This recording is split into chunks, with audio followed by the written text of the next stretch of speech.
ャージャーファルコンズの千秋です。安藤です。今日は2025年の4月から定年延長が義務化されるっていう話を取り上げていきたんやけど、定年っていうのはいわゆる定年制のことで、労働者がある一定の年齢に達したら自動的に雇用関係が終了する制度のことを言うんやけど、日本やと60歳以上っていうのが今義務付けされとって、一般的には60歳で1回定年で退職して、そこから雇用体系が嘱託とかになって、給与体系も変わって、雇用期間とかが定められたり、有期雇用っていう形になって、再雇用するのが一般的やと思うんやけど、官公庁、役所とかでも多分そういう感じになってると思うよな。で、再雇用が65歳までとかなってる会社が多いと思うんやけど、アメリカとかカナダとかやと、この定年制っていうのは違法な扱いになっとって、一定の年齢によって自動的に雇用期間が終了する、いわゆるクビになるっていうことやんな。そういうのが年齢差別やっていう風に見られとるから、アメリカやと定年制が許されとんのは、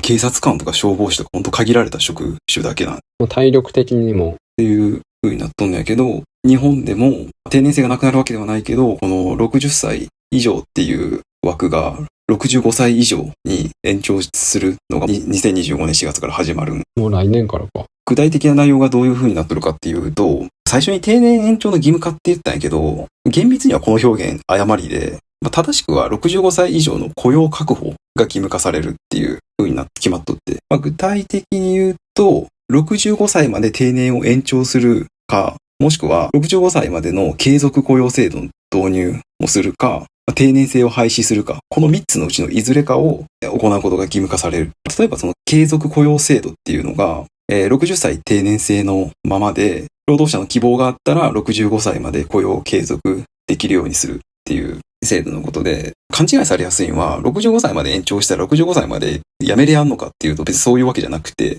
希望者が65歳以降も働きたいっつったら働けるようになるっていう。なるほど。ことなん。今の制度やと、60歳超えたら強制的に辞めさせられる風になっとんだけど、会社によっても。それを65歳まで自由に働けるようにしようっていうのが雇用確保ってことなの。ね。これはあくまで労働者の制度やから、取締役とか役員は関係ない。執行役員は従業員と一緒やから同じなんやけど、取締役は関係ないよと。もともと定年制ないから。確かにな。これに合わせてやけど、この定年延長の義務化がなされる背景としては、だいたい予想つくと思うけど、少子高齢化による労働力不足とか、今ってあと、年取ってもさ、60代とか70代でも元気な人多いやんな。バリバリよ。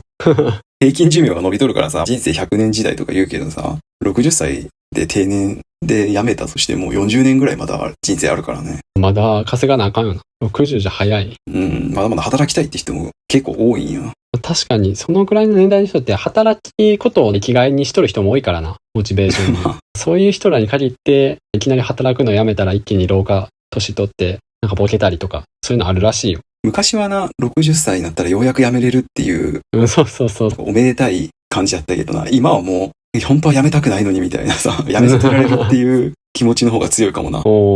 逆に、65歳までしか働けやんとも言えるんよな。来年以降も。そうなると、それまで働いとった会社を辞めて、また新たに就職先を探さなあかんくなるわけやん。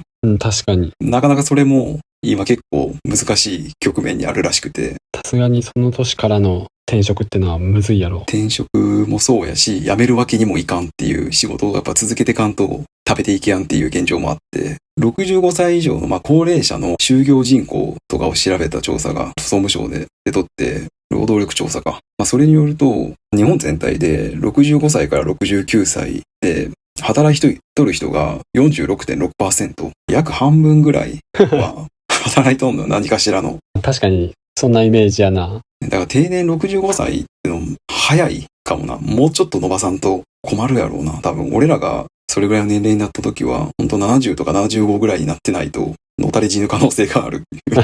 で、俺も最近80になってからの職探しっていうニュース見たわ。80になってまで働き手探さなあかんのかって思うとちょっとしんどいわ。働かなあかんのかっていうのもあるし、実際自分らが80になったら、働かん人生も暇。その時になったらもしかしたらさ、結婚とかしとっても、相手はしんどるかもしれんしな。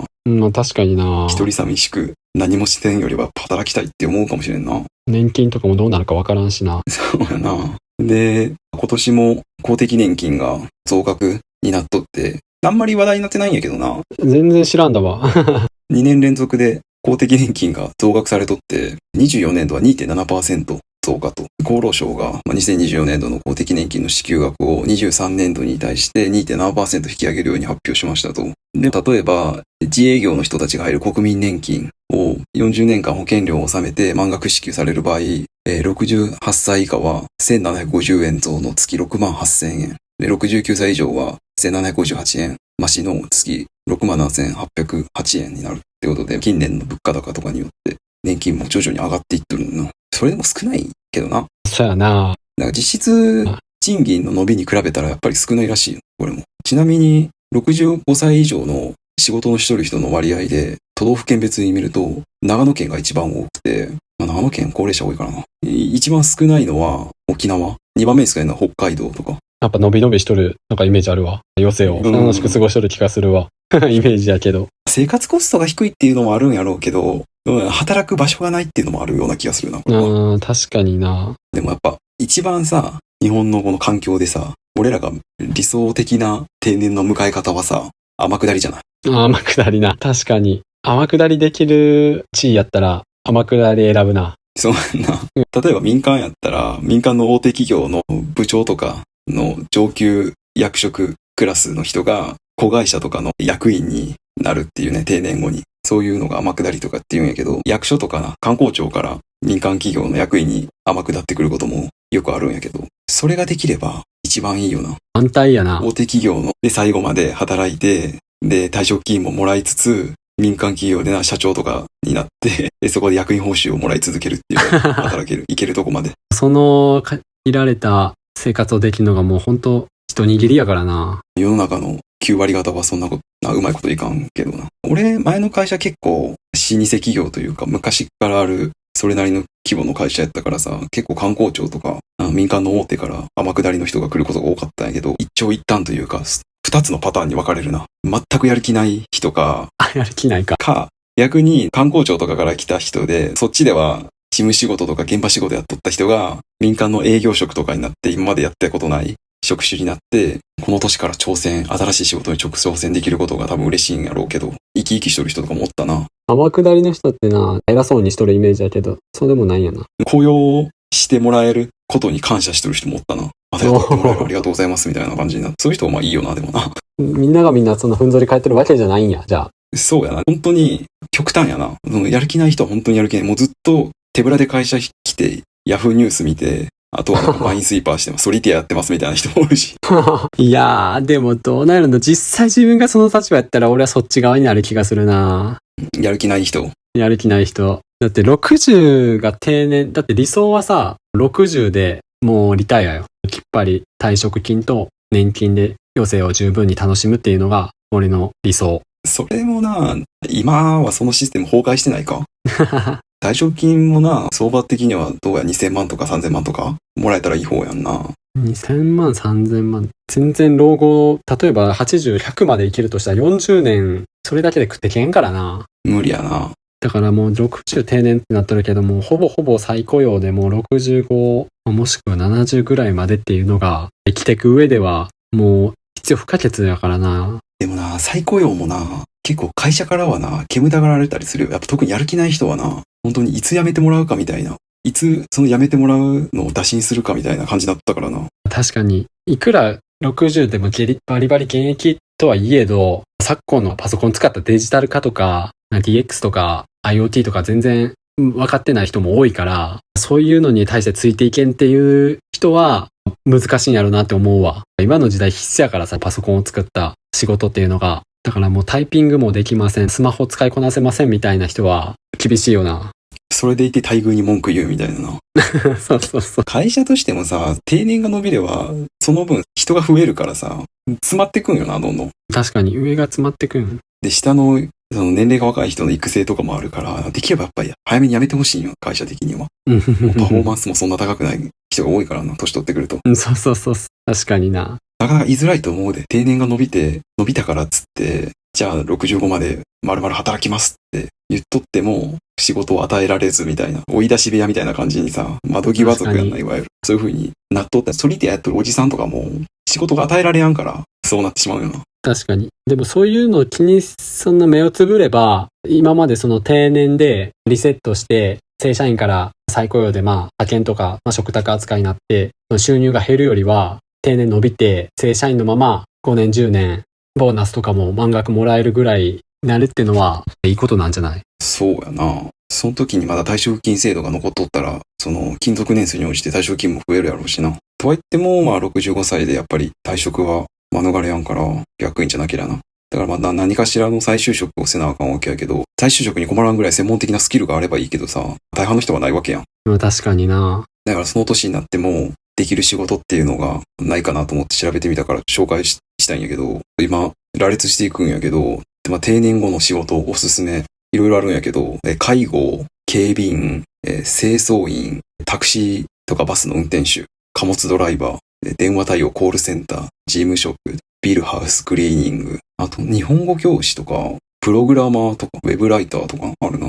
今やったらな、YouTuber とかもあるかもしれんな。確かに年配の人でもできるイメージやな。警備員、清掃員とか。実際に多いしな。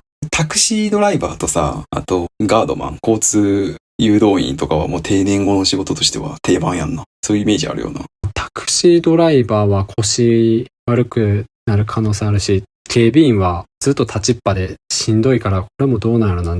交通誘導員、真夏にな、炎天下の中、アスファルトの上で誘導の赤い棒振ってな、やっとな、あれ結構熱中症で倒れる人もおるからな。いや、本当に、あんな真夏でヘルメット被って誘導しとったら、しかも結構。ほんと死ぬよな。下手したらほんま熱中症から脱水症になって死ぬよ。本人がな、やりたくてな、楽しそうにやっとんのやったらいいけど、牛島くんみたいな漫画でさ、やってな、ぶっ倒れるみたいな話もあるからさ。確かにな。で、タクシー運転手もさ、今後は厳しいと思うで。自動運転とか。そう。自動運転な。ライドシェアが解禁されるっていうのもあるからな。ライドシェア解禁したらもうタクシードライバー終わるやろ。高齢のタクシードライバーは。誰も乗りたくないもんな。その確かにな。半分ボケ取るような人の。確かにタクシー運転手ってのは業界的には若い人でもドライバーとして職にできるっていう考えたら高齢者厳しいか。東南アジアのグラブみたいにさ、ライドシェア、個人がさ、タクシー運転手できるようになったら、若い人もどんどん参入してくるからさ、年寄りの需要はあんまないような気がするけどな。田舎とかさ、タクシー運転手、本当にじじいしかおらんくない？